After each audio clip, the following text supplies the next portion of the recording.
Bueno, bienvenidos a todos otra vez. Me da muchísimo gusto que podamos estar reunidos. Y ahora vamos a comenzar un tema que va a tratar de los últimos tiempos, ¿no? Vamos a tratar de ver a través del análisis de varias cuestiones, vamos a tratar de descifrar qué hora es ahorita en el reloj de Dios, o sea, en qué tiempos estamos viviendo. Y no lo hacemos para tener una bolita mágica que podamos decir, ¡ajá, yo sé qué va a pasar! Sino es para que nosotros podamos tomar decisiones importantes y correctas el día de hoy para asegurar que vamos a estar en un buen lugar en el futuro que se avecina. ¿Ok? Entonces vamos a dar comienzo.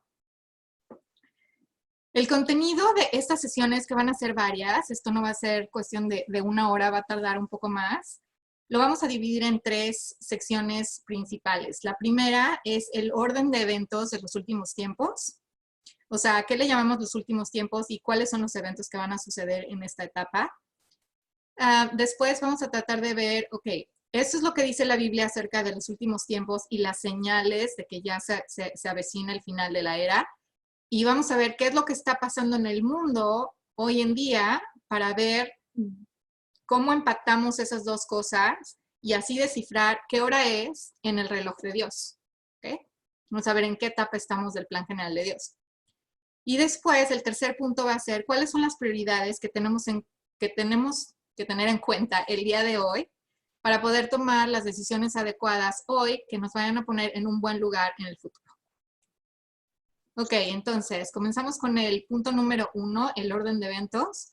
Vamos a ver cuál es el programa general de Dios. Después vamos a definir qué son los últimos tiempos. Y después revisar cada uno de los eventos de esta etapa. ¿Ok? Entonces, comencemos con el programa de Dios. Como todos saben, cuando apenas abrimos la Biblia y empezamos a leer, nos encontramos con el primer libro, que es el de Génesis, donde Dios nos muestra que hizo toda la creación. Y después puso a Adán y Eva en un jardín muy hermoso que le llamó el Jardín del Edén, ¿okay? Que aquí tenemos una pequeña ilustración, porque nos dice que en medio estaba el árbol de la vida, que está el río de Dios y algunas otras características, ¿no?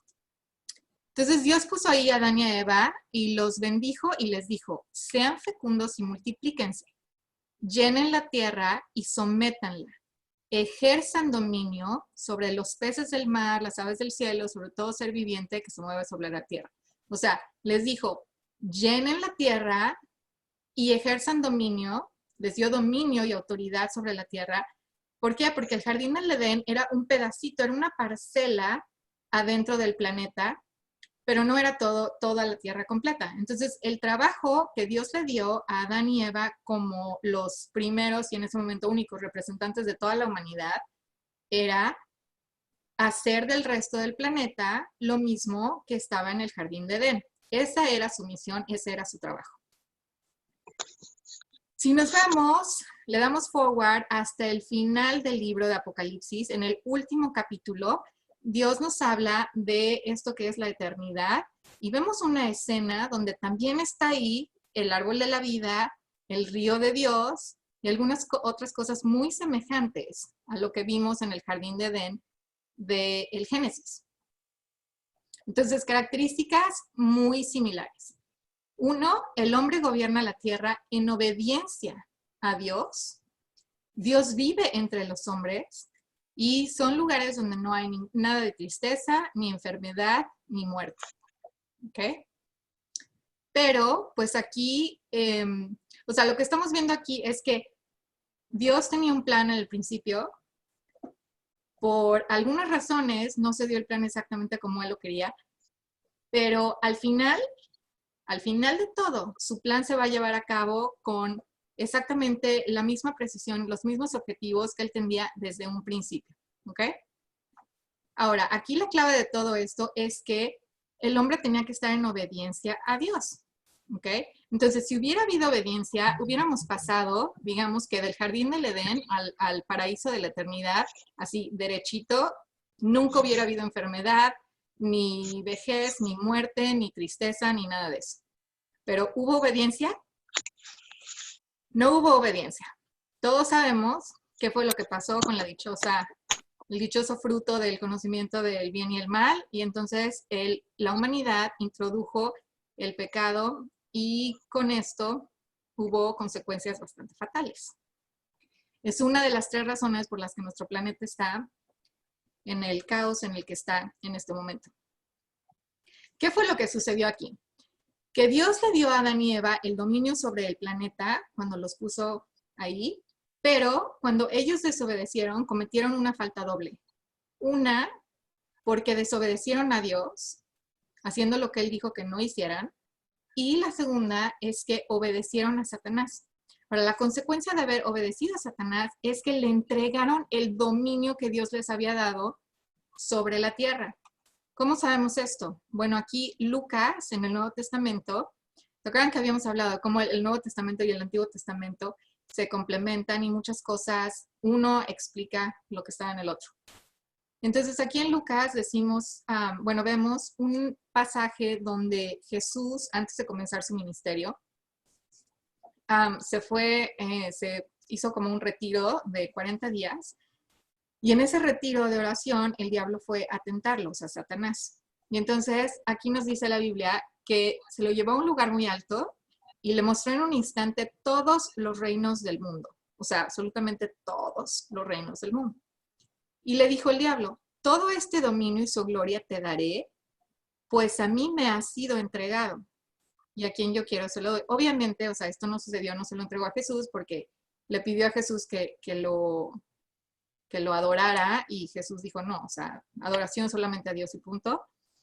Pero aquí lo que nosotros nos podemos dar cuenta es que aquí Satanás está diciendo que el dominio de la tierra se le fue entregado a él.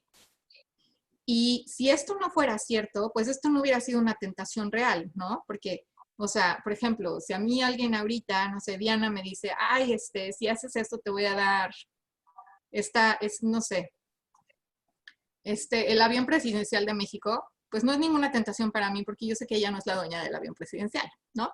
Entonces, no te pueden tentar con algo que realmente no les pertenece.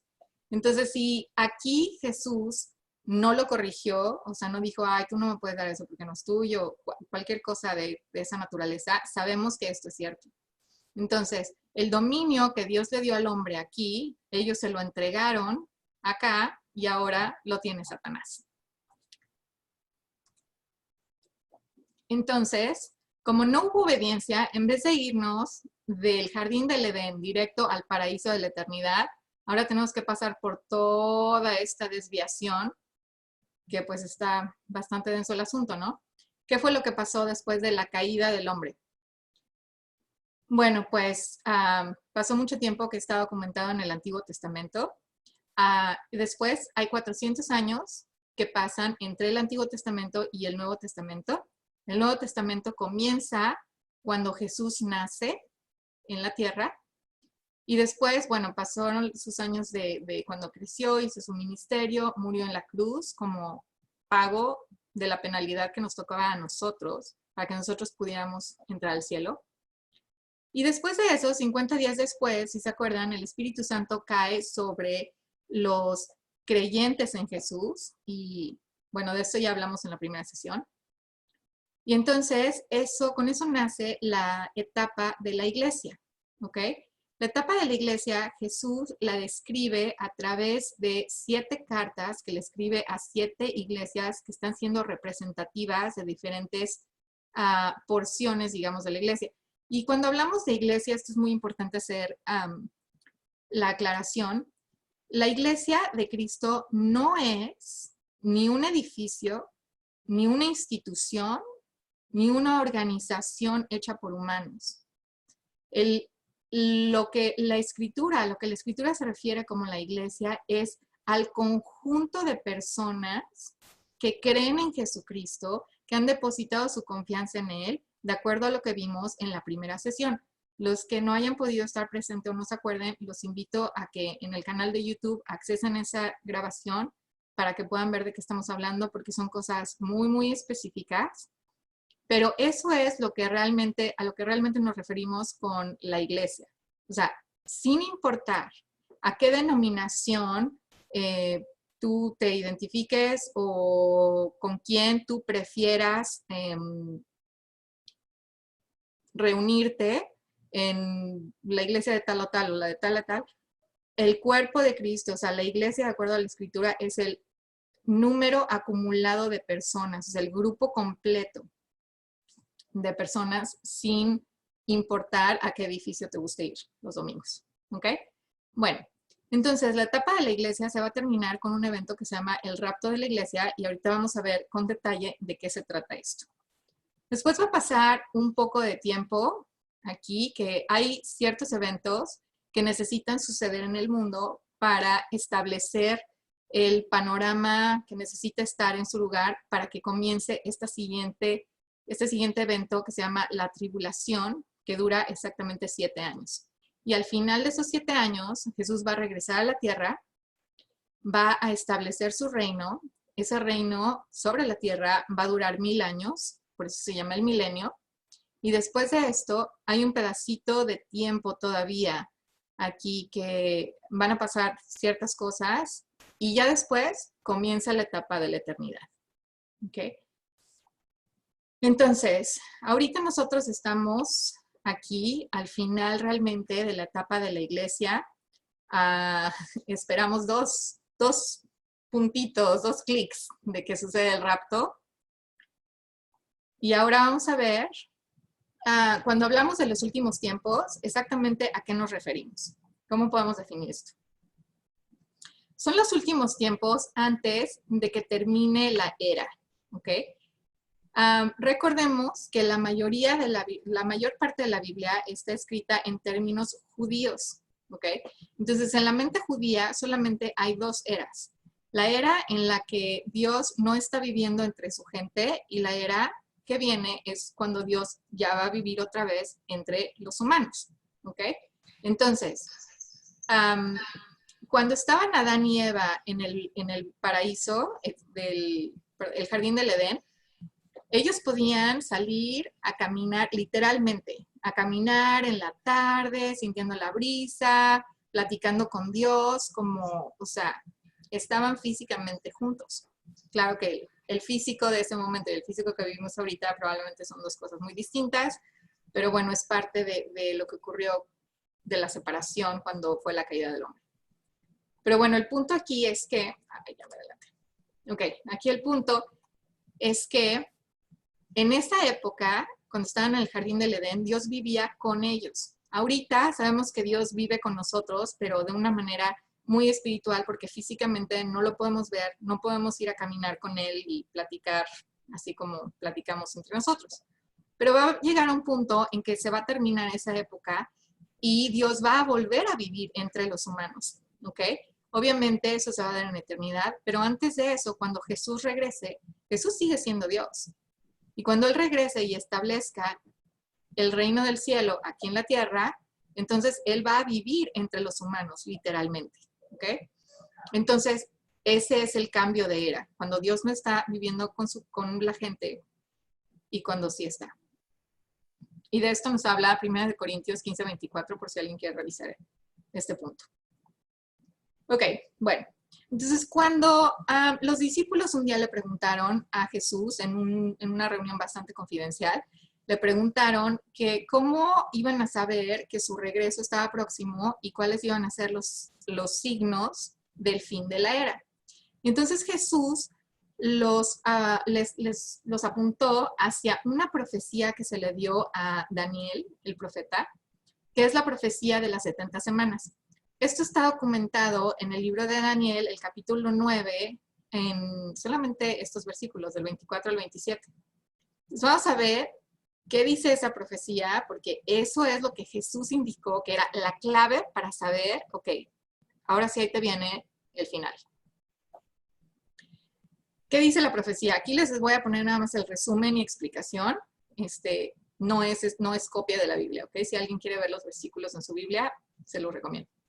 Pero el versículo 24 dice que se decretan 70 semanas para Israel para terminar con su rebelión y clamar a Jesús. ¿De qué está hablando esto?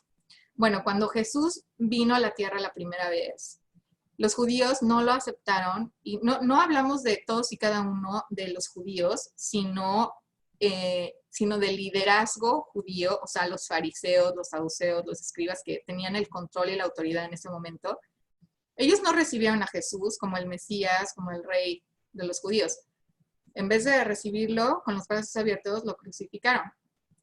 Entonces, esta rebelión de no aceptar a Jesús como el Hijo de Dios es la rebelión que tiene que terminar, y ellos como grupo va a llegar el momento en que van a clamar y van a pedir a Jesús que regrese. Ahora, cuando dice aquí que se decretan 70 semanas de años, estas semanas no son semanas como la semana de lunes a domingo que nosotros conocemos, sino son semanas de años. O sea, por ejemplo, cuando nosotros, si nosotros nos preguntamos, ¿no? Por ejemplo, Pati Jorge o con Mauro Rodríguez, ¿cuánto tiempo tenemos de ser amigos? No, pues ya llevamos como más de 2 décadas. Todos sabríamos que estamos hablando de más de 20 años de amistad, ¿no? Entonces, de igual forma, los judíos, cuando ellos tienen semanas de días, pero también tienen semanas de años. Entonces, aquí estas 70 semanas son de años. ¿Qué quiere decir? Que cada una de estas 70 es un grupo de 7 años. ¿Ok? ¿Sí estamos? Bueno, gracias. En el siguiente versículo nos dice, pasarán 69 semanas a partir del decreto de restaurar y reconstruir Jerusalén hasta el Mesías. O sea, imagínate lo que Daniel dejó escrito. Les dijo exactamente el día específico de la historia de la humanidad en la que la gente de Israel iba a poder reconocer al Mesías. Ahora, este decreto de restaurar y construir Jerusalén, no el templo, sino la ciudad, fue decretado por el rey Artajerjes, que era un rey persa, en marzo 14 del año de 445 a.C. ¿Okay? Está súper documentado históricamente.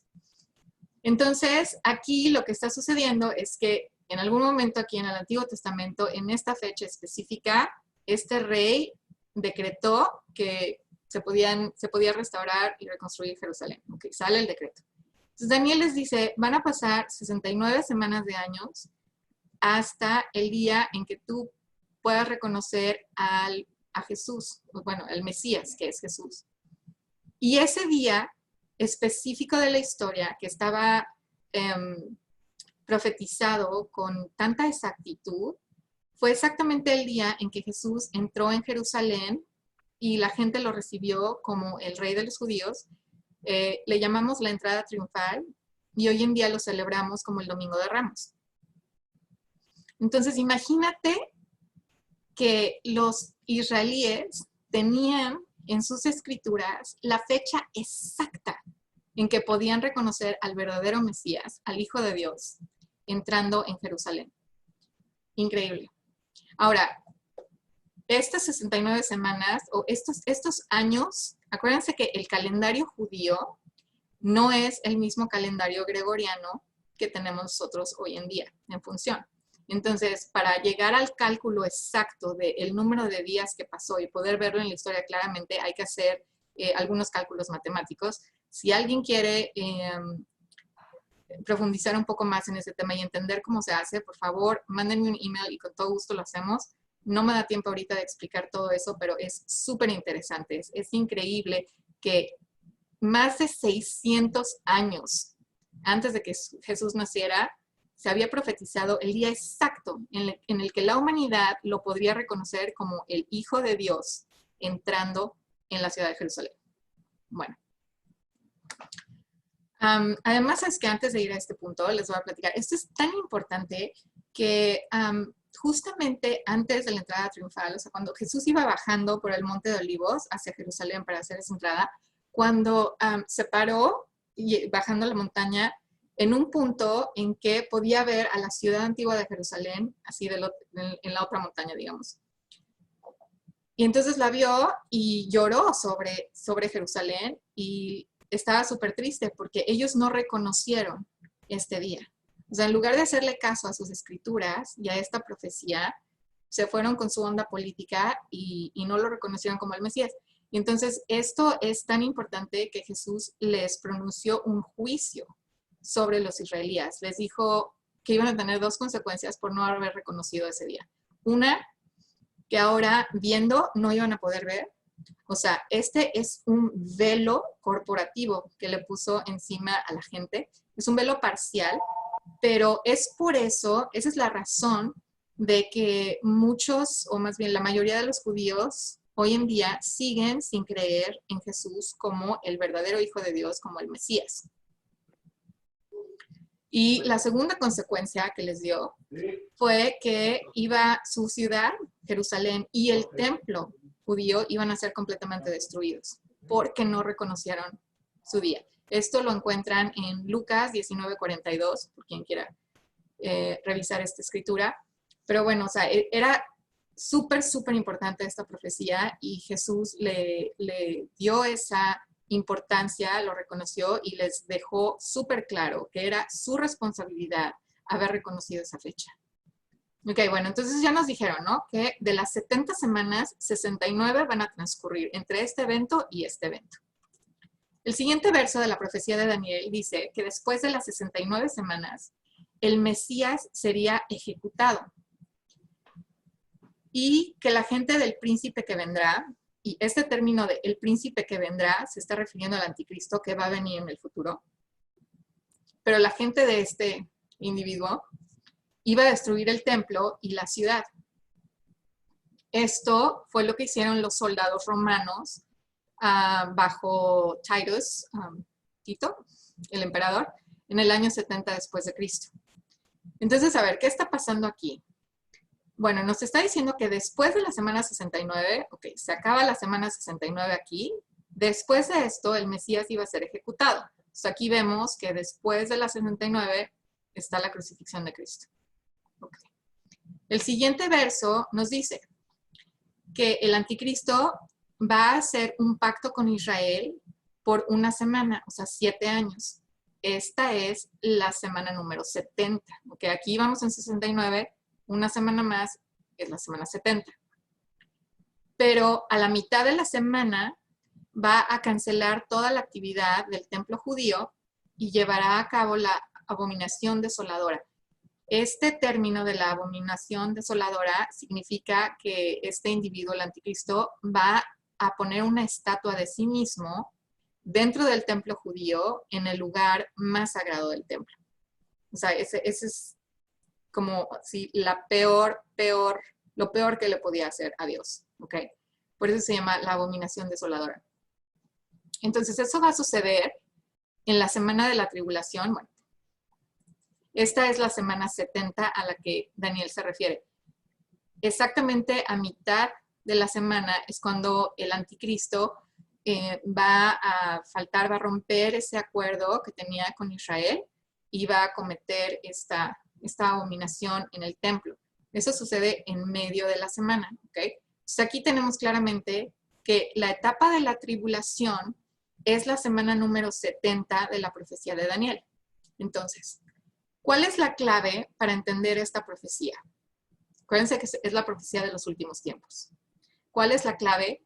La clave es darnos cuenta que hay cosas que aquí mismo se dicen que van a suceder después de la semana 69, pero antes de que comience la semana 70.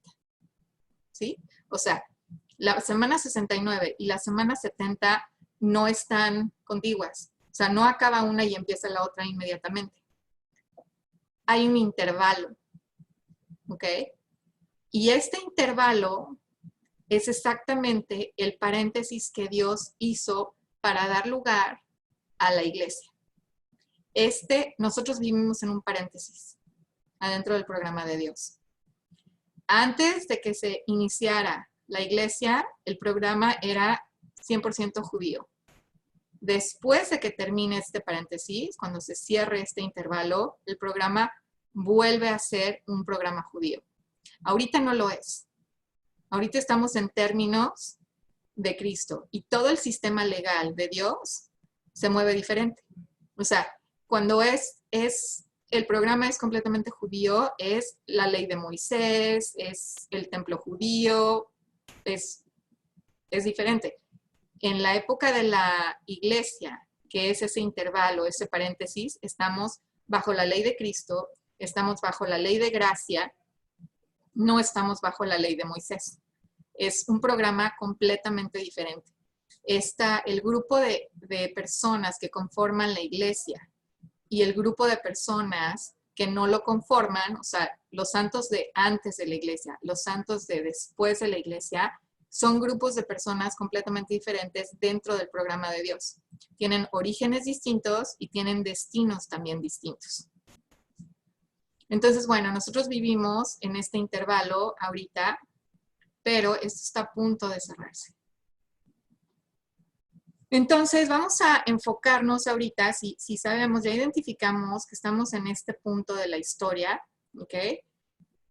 Vamos a ver ahora con detenimiento cuáles son los eventos que vienen hacia el final. El siguiente evento profético que va a pasar es lo que se conoce como el rapto de la iglesia. Ya ahorita vamos a entrar en detalles de cada uno de estos eventos para entenderlos apropiadamente. Entonces, el rapto de la iglesia, la gente que se ve en el rapto va a ser partícipe de dos eventos muy importantes, pero ya no en la tierra, sino en el cielo. El del tribunal de Cristo y las bodas del Cordero. Después en la tierra comentábamos que hay cosas que tienen que suceder antes de que pueda empezar la semana 70, que es la semana de la tribulación. Entre ellas está que el anticristo va a estar a cargo del nuevo orden mundial, el falso profeta va a estar a cargo de esta religión ecuménica, una sola religión mundial, y el tercer templo judío, que hoy en día no existe, tiene que existir, ¿ok? Porque se acuerdan que el anticristo, al comienzo de la semana 70, lo que comienza esta semana es un acuerdo entre el anticristo e Israel para hacer uso de este tercer templo. Entonces, el templo tiene que estar ahí para que pueda suceder lo que está marcado para esta semana. Después viene la tribulación, que en una de nuestras sesiones anteriores vimos todos los eventos que van a suceder con los 7, cuando se abren los 7 sellos, tocan las 7 trompetas y se derraman las 7 copas de la ira de Dios, eventos espeluznantes sobre la tierra. Y el último de esos eventos, o casi el último, es lo que han escuchado ustedes que es el Armagedón. Que creámoslo o no, los humanos van a tener la idea de que pueden hacer guerra en contra de Dios. Entonces se van a tratar de unir todos para hacer guerra en contra de Dios. Hay un salmo, creo que es el salmo número 2, que habla del punto de vista de Dios acerca de este evento y bueno, tenemos un Dios con un buen sentido del humor. Bueno, pero para culminar este evento va a ser la segunda venida de Jesús, donde viene con toda su ejército del cielo y van a ponerle fin a este intento de guerra muy rápido. Después va a haber un juicio que se llama el juicio de las naciones y después se establece el reino del cielo, que es el reino de Cristo sobre la tierra. El milenio va a durar 1000 años. Durante estos 1000 años Satanás va a estar amarrado, literalmente con cadenas. Entonces no va a poder engañar a las naciones durante este tiempo. Pero después del milenio lo van a desatar por un pequeño periodo de tiempo y ya después se acaba el mundo. Sí, se va a acabar el mundo. Se acaba el mundo y después comienza la eternidad, que es cuando Dios crea un cielo y una tierra nuevas y ya arranca una etapa completamente diferente.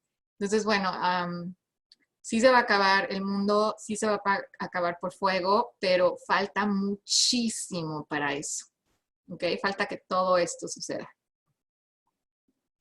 Bueno, entonces vamos a irnos evento por evento para entender qué onda con todo esto.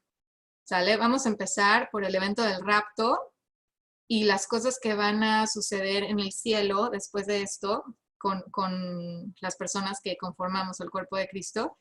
Y el día de hoy yo creo que hasta ahí vamos a llegar. pero después vamos a ver cada uno de estos eventos para entenderlos bien, ¿sale? Entonces, el rapto de la iglesia. Voy a poner aquí unas tarjetitas que nos ayuden a enfocarnos, porque es tanta información y tanta información tan técnica que voy a poner esto aquí así como mapa para ubicarnos fácilmente, ¿sale? Entonces, ¿quién va a participar aquí? Es un evento donde participan los creyentes en Cristo, sí, los creyentes en Cristo de acuerdo a lo que comentamos la primera sesión. ¿Qué es lo que sucede? ¿Qué es el rapto de la iglesia? Es un evento en donde literalmente, en menos de lo que puede parpadear un ojo, todos los creyentes en Cristo van a ser trasladados al cielo en un instante, ¿ok? Los cuerpos no van a quedar aquí. Y bueno, ahí, no sé si alguien ha visto la película que se llama Left Behind con Nicolas Cage. Muy buena la película, se la recomiendo. Es una buena ilustración de lo que va a suceder en el rapto y qué va a pasar con los que se quedan después del rapto, que no fueron parte de ese evento. Es una película de acción, una película moderna, entonces se la recomiendo como ilustración. Ok, entonces eso es lo que va a suceder en el rapto de la iglesia. O sea, literalmente, o sea, por la información que tenemos, los cuerpos no van a quedar aquí, van a desaparecer, se va a quedar así como la ropa y lo que traías encima. Eso sí se queda, pero nuestros cuerpos van a ser trasladados al cielo, se van a transformar en otro tipo de cuerpos y ahorita vamos a ver cómo. Entonces, este tema del rapto, por supuesto que, o sea, ha sido estudiado y súper mega recontra estudiado. Entonces hay muchos libros, estudios que pueden buscar y encontrar buena información acerca de esto. Hay muchísimos versos en la Biblia que hablan acerca de esto. Incluso hay alusiones al rapto de la iglesia en el Antiguo Testamento. Hay por lo menos 3 que son bastante claros. Pero aquí, pues como no tenemos tanto tiempo para irnos sobre esto, voy a poner versos representativos de los conceptos que necesitamos entender, pero dejando claro que hay muchísima más información acerca de esto. ¿Ok? Entonces, bueno, primero, la promesa del rapto la vemos específicamente en el Evangelio de Juan, ¿ok? El capítulo 14, los primeros 3 versos nos dice, dijo Jesús, no se turbe su corazón, crean en Dios, crean en mí también. En la casa de mi Padre hay muchas moradas. Si no fuera así, se los hubiera dicho, porque voy a preparar un lugar para ustedes. Y si me voy, o sea, Jesús se fue de la tierra, regresó a casa de su Padre, les voy a preparar un lugar, vendré otra vez y los tomaré a donde voy, para que donde yo esté, ahí estén ustedes también. Entonces él dejó claro que iba a regresar para tomarnos y llevarnos a donde él está también. ¿Ok? Ahora, ¿cómo va a suceder esto? De esto nos habla primera de Tesalonicenses 4, 16 y 17. Dice, pues el Señor mismo descenderá del cielo, o sea, Jesús descenderá del cielo con voz de mando, con voz de arcángel y con la trompeta de Dios, y los muertos en Cristo se levantarán primero. Entonces nosotros, los que estemos vivos y que permanezcamos, seremos arrebatados juntamente con ellos en las nubes al encuentro del Señor en el aire. Y así estaremos con Él siempre. Entonces, aquí nos describe exactamente cómo va a suceder. O sea, en el momento en que Jesús venga por su iglesia, digamos que van a subir primero los que han muerto en Cristo, o sea, creyendo en Cristo. Y después vamos a ser los que estemos todavía vivos en ese momento y todos nos vamos a encontrar con Jesús en el aire y de ahí Él nos va a llevar al cielo. ¿Ok? Ahora, hay algunas personas que dicen, ay, pero es que la palabra rapto no viene en la Biblia. Sí viene. Viene exactamente en este versículo, esta palabra aquí que dice arrebatados, en el griego original la palabra es harpazo, ¿ok? Y cuando esa palabra fue traducida al latín, en la versión de Vulgate, la Vulgata, la palabra en latín es repiemur. Y de ahí es donde sale la palabra rapto. Ok. ¿Cómo va a suceder? Primera de Corintios 15, 51 a 53 nos dice: así que les digo un misterio. No todos dormiremos, o sea, no todos vamos a pasar por ese proceso de muerte física que nosotros conocemos. Pero todos seremos transformados en un momento, en un abrir y cerrar de ojos a la trompeta final.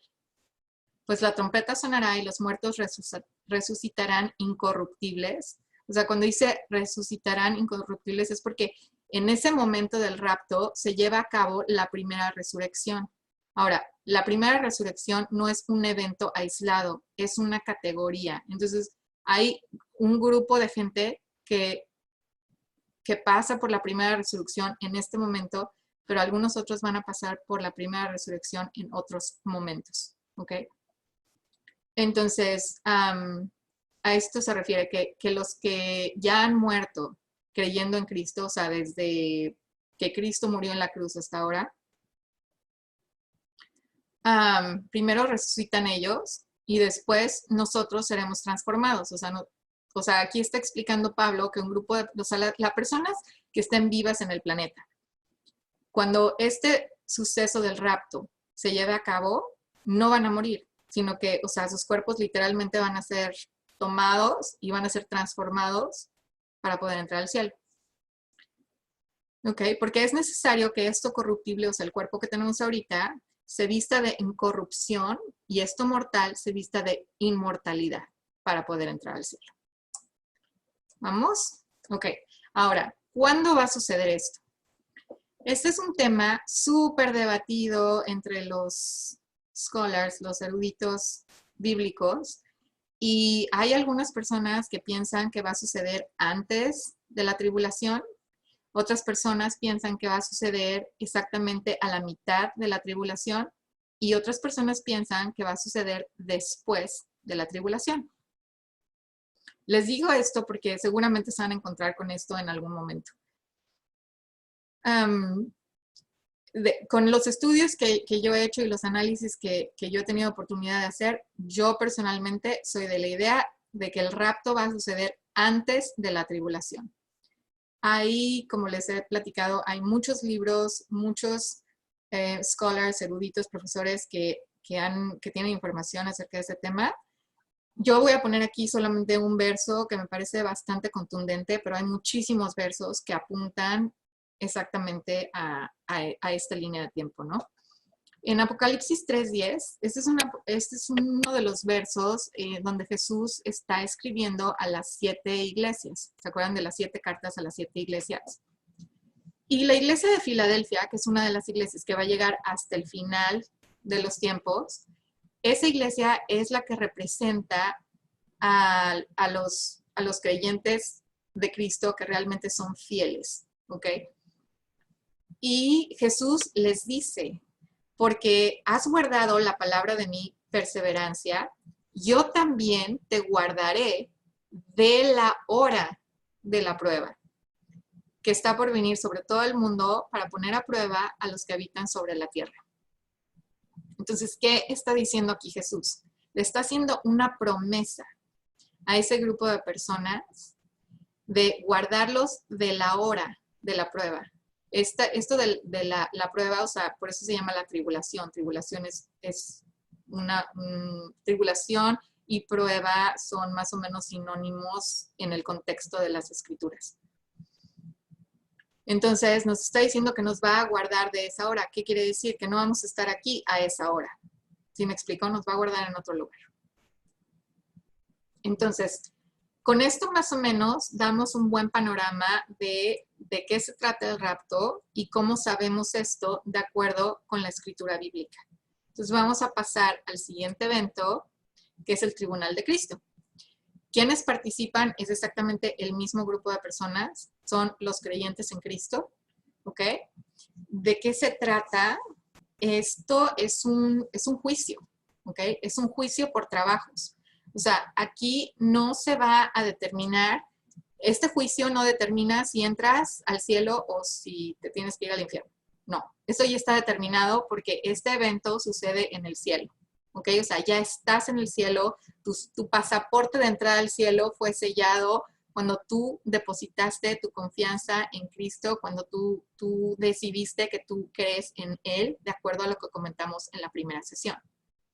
Entonces, ya estando en el cielo, sin cuestionar eso para nada, ahora este juicio va a ser para ver, ok, con todos los días de vida que Dios te dio en esa tierra, ¿qué hiciste?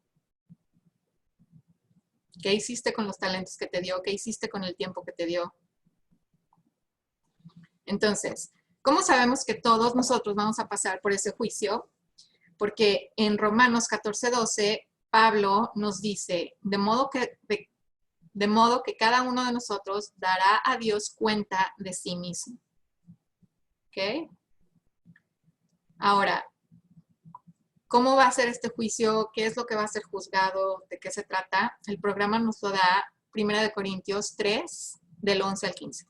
Dice, pues nadie puede poner otro fundamento que el que ya está puesto, el cual es Jesucristo. O sea, ¿qué debemos hacer nosotros en nuestra vida? Tener como fundamento a Jesucristo. Y sabemos que su palabra da testimonio de Él. Entonces, por ahí es por donde podemos aprender cómo poner ese fundamento. Dice, ahora bien, si sobre este fundamento alguien edifica con oro, plata, piedras preciosas, madera, heno, paja, la obra de cada uno se hará evidente porque el día la dará a conocer, pues con fuego será revelada. O sea, ¿qué es lo que nos está diciendo aquí? Haz de cuenta que todo lo que hiciste en tu vida, todos tus trabajos de tu vida, los van a poner en un lugar y le van a prender fuego, ¿ok? Entonces, dice, si permanece la obra de alguien que ha edificado sobre el fundamento, recibirá recompensa. O sea, todos los trabajos que nosotros hagamos a través del Espíritu Santo, ¿ok? A través de que permitas que Dios trabaje en tu vida, a través de obediencia, de hacer lo que Él dice que hagamos, vivir como Él dice que vivamos, ¿ok?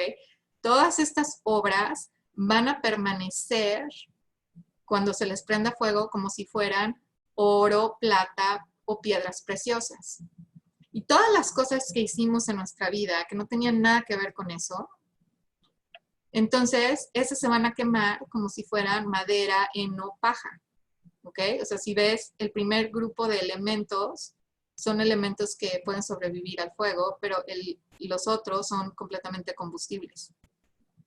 Entonces aquí dice que todo lo que nosotros hemos edificado sobre el fundamento, o sea, sobre Jesucristo, va a recibir recompensa. Y si la obra de alguien es consumida por fuego, sufrirá pérdida. ¿Ok? Entonces, de eso se trata el juicio. Dice, sin embargo, él será salvo, aunque así como a través del fuego. O sea, es salvo porque ya está en el cielo. Bueno, entonces, ¿qué quiere decir esto de que va a haber recompensa y los demás van a tener pérdida? O por los demás trabajos vamos a tener pérdida. Significa que aquí es donde Jesús va a repartir los premios que ha prometido a través de su palabra. ¿Qué premios son esos? Bueno, un ejemplo, y estos son solamente ejemplos, es que va a haber riquezas. O sea, démonos cuenta que no todo el mundo va a vivir igual en el cielo. O sea, la idea de que cuando entremos al cielo todos vamos a ser así como angelitos preciosos con alitas y tocar el arpa y cantar todo el día, no es cierto. O sea, sorry, pero eso no es bíblico. ¿Ok? Está bien bonito, pero no es bíblico.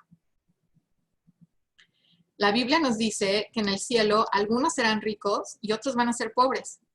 Aquí nos dice Lucas, en el capítulo 12 y en el 33. Nos dice que algunos tendrán tesoros propios y otros no. ¿Ok? Lucas nos habla de esto también. Las recompensas, bueno, aquí nos están diciendo, ¿no? Dependiendo de los trabajos que hiciste, va a haber recompensas. No nos dice exactamente qué van a hacer esas recompensas, pero nos dice que va a haber. Lo mismo con autoridad. Dice que algunos reinarán con Cristo y otros no. nos habla de esto segunda de Timoteo y también el Apocalipsis. Y también en el Nuevo Testamento, y me parece que también en algunos lugares del Antiguo Testamento, Dios nos habla de coronas, ¿ok? Y estas, como son bastantes y por una cantidad de actividades bastante diversas, las vamos a ver al final cuando veamos la sección de las prioridades para el día de hoy, ¿ok? Pero esto nos da un panorama de que, otra vez, o sea, no todo el mundo va a vivir igual cuando llegue al cielo y de que la posición, los privilegios y la autoridad o el nivel de responsabilidad que Dios nos pueda dar en la siguiente era va a depender de lo que hagamos nosotros en esta vida, no después, ahorita. Por eso es importante que nosotros conozcamos esto ahora, para que podamos tomar estas decisiones correctas, porque nos van a ubicar en lugares muy diferentes en lo que sigue después de esta vida. Y ese es realmente nuestro futuro de largo plazo, ¿ok? O sea, no nos quedemos en la planeación para el retiro. Tenemos que ir mucho más allá, porque eso es lo que Dios nos está diciendo. Busca primero el reino de Dios y después todo se te va a dar por añadidura. Bueno, vamos a ver este siguiente evento, que son las bodas del Cordero. Como les había platicado hace unos momentos, el programa de Dios es un programa judío, ¿ok? O sea, los judíos fue el pueblo que Él creó y fue a quienes les dio su ley, a quienes les explicó cuál es la manera en la que Él quiere que vivamos, ¿ok? Porque es lo mejor para los humanos. Entonces, cuando Dios explica la manera de vivir y todo esto, Él estableció en esos lineamientos muchos conceptos, procesos, cómo hacer las cosas, también para enseñarnos acerca de futuros eventos que van a suceder y que son importantes. O sea, Él utiliza estas cosas como patrones para enseñarnos. Y uno de los patrones es la ceremonia de bodas judía. Y estoy hablando de la bíblica. No sé cómo hagan las cosas hoy en día, pero me parece que no es exactamente como la Biblia lo dice. Aquí estamos hablando 100% en términos bíblicos. Entonces, las bodas del Cordero, o sea, lo que va a suceder entre Jesús y la novia, ¿ok? Está, digamos que podemos verlo también a través del patrón de ceremonia de bodas judío. Entonces, ¿quién participa aquí? Bueno, participa la novia de Cristo y Cristo en la ceremonia de bodas, ¿no? ¿Y cuándo va a suceder esto? Va a suceder después del tribunal de Cristo. Entonces, vamos a ver cómo es este patrón de bodas hebreo. Lo primero que sucede cuando dos personas se van a casar es lo que en español podemos llamarle los esponsales, que en inglés es el betrothal. Esto es un compromiso legal de matrimonio, ¿ok? Es más o menos como cuando, no sé, el novio le da el anillo a la novia, el anillo de compromiso, nada más que esto es un poco, legalmente es muchísimo más fuerte, o sea, esto es un compromiso legal, ¿ok?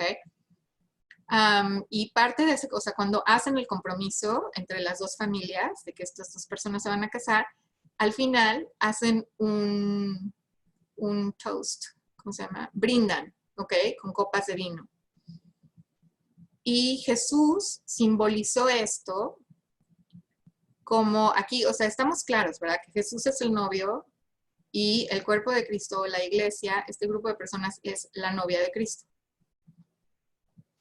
Entonces, Jesús hizo alusión a esto durante la última cena y quedó documentado en Mateo 29:29, cuando él dijo: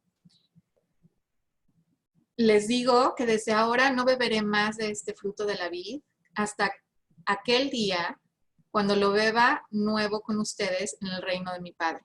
O sea, ese fue el toast, el brindis, digamos, ¿ok? Que cerró el compromiso. Parte de este compromiso era como lo que nosotros podríamos llamarle un pago de la dote. O sea, había que hacer un pago por la novia, ¿ok? Y Efesios 5:25 nos dice, maridos, amen a sus mujeres, así como Cristo amó a la iglesia, o sea, a su novia, y se dio él mismo por ella. O sea, el pago que él hizo por nosotros fue su propia vida, ¿ok? En la cruz. Entonces el pago ya está hecho.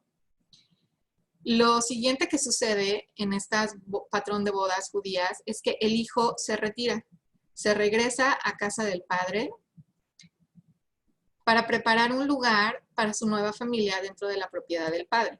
Entonces va a construir una casita para su nueva familia. Y acabamos de ver como en Juan 14, del 1 al 3, Jesús dijo, y si me voy y les preparo un lugar, vendré otra vez y los tomaré a donde yo voy, para que donde yo esté, ahí estén ustedes también. Entonces, igual que como estos novios que se retiraban a la casa del Padre a preparar un lugar, aquí Jesús nos está diciendo que es justamente este punto en donde estamos ahorita de la historia. Él está, ¿dónde está Jesús hoy? En casa del Padre, en el cielo. Y nos dijo que está preparando un lugar para nosotros. ¿Qué hace la novia mientras tanto? Mientras el novio está en casa del padre preparando este lugar, ella se tiene que preparar para ser esposa, ¿ok? Entonces tiene que llevar a cabo un proceso de separación, o sea, yo estoy separada para mi novio, para mi futuro marido, y un proceso de purificación, ¿ok? Aquí la Biblia habla de que la novia prepara sus vestimentas, y las vestimentas en la Biblia son un símbolo de los actos correctos de los santos, ¿ok? Entonces, como les decía, la Biblia habla en diferentes lugares de que la novia está preparando su vestido de bodas, que lo quiere dejar lo tiene que dejar sin mancha y sin arruga. Este proceso de purificación también es lo que podemos llamar como el proceso de santificación que todos nosotros debemos de llevar a cabo después de la justificación que obtenemos al creer en Jesús. Entonces, lo siguiente que sucede es que el padre del novio decide, qué interesante, que es el padre quien decide el momento de ir a buscar a la novia.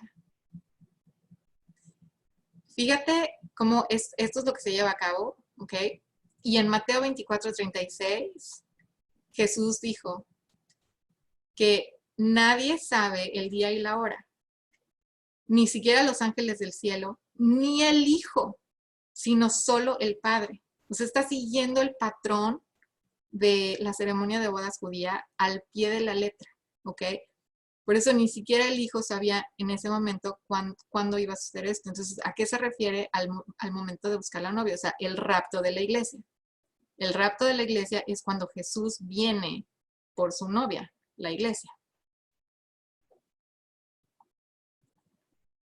Y entonces, por supuesto, el siguiente evento es que el hijo va por la novia, ¿no? Que es para nosotros, o sea, en este casamiento para las bodas del Cordero, el Cordero de Dios es Jesucristo.